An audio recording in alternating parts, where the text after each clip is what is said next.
Kumusta po? Narito po ulit ang update natin para sa lagay ng ating panahon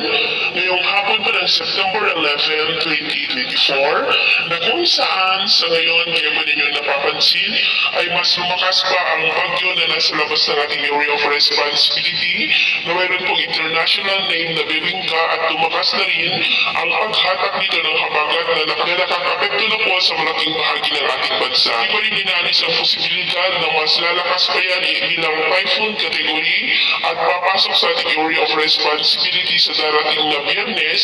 ngunit posibleng dyan lamang po sa northeastern deep boundary, ngunit tatawagin pa rin yan sa local name na Bagyong Ferdy kung yung sentro po nito ay papasok na sa ating area of responsibility at nagbabanta na tumbukin ang Shanghai, China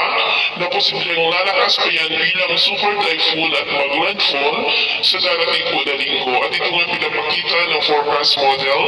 natin ginagamit hanggang sa susunod na 2 linggo ay posible pa rin ang sunod-sunod na pagkakabuo ng mga banta ng sama ng panahon sa silangan at maging po sa kanluran ng ating bansa at sa lagay ng ating panahon. Ngayong hapon po dahil sa lumalakas ng habagat ay maulap ang kalangitan with isolated light rains sa may Ilocos region, Cordillera, ilang bahagi ng Cagayan Valley, Central Luzon, Metro Manila, Calabarzon, Bicol Region, Mimaropa,